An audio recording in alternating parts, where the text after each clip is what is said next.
Do you guys want to learn about muscle contraction? Yeah! How about the sliding filament theory? Yeah! Let's go then! Okay, so this is the motor neuron, and it carries the action potential until it reaches the neuromuscular junction. The neurotransmitter, called the acetylcholine,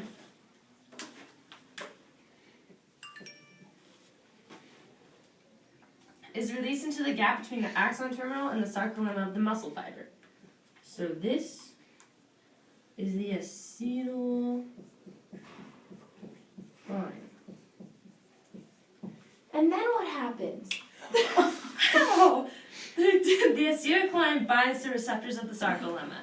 Okay, so next, the sarcolemma ion channels open. So,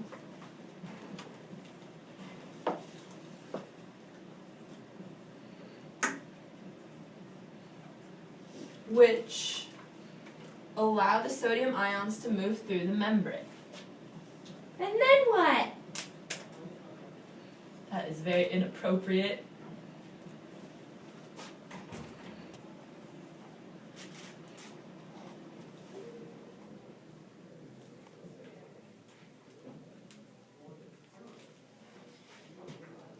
The release of sodium ions through the membrane generates the muscle action potential, where the millivolts are now in the positive range. The muscle action potential moves along the membrane through the T-tubules. So these green lines are your T-tubules.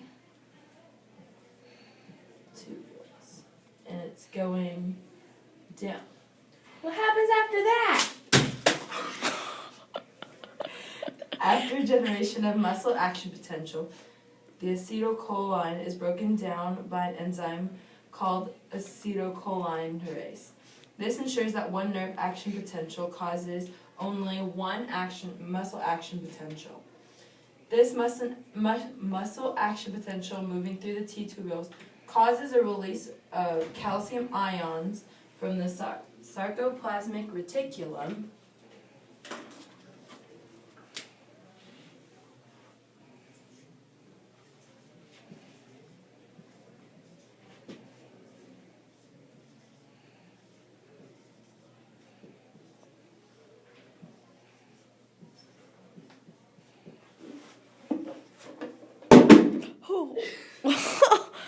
the sarcoplasmic reticulum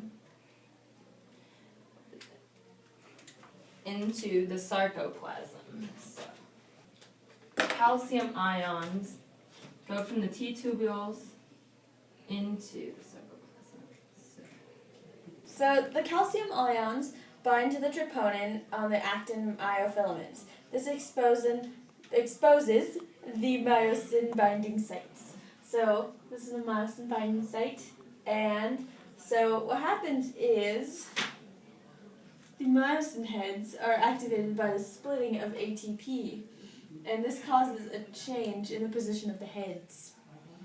So the myosins are attracted to and attached to the exposed binding sites and of binding sites of actin to form the cross bridges, inorganic phosphate, and then the inorganic phosphate is released as such.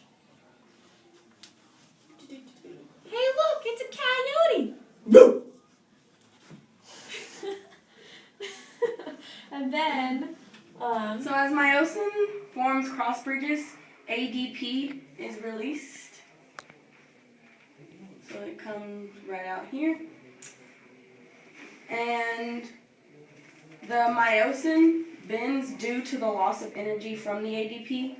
And this bending is inwards towards the sarcomere, and it causes the actin to move inwards as well. And myosin binds to ATP. So ATP binds to the myosin. And this allows for the detachment of the myosin heads from the actin attachment site.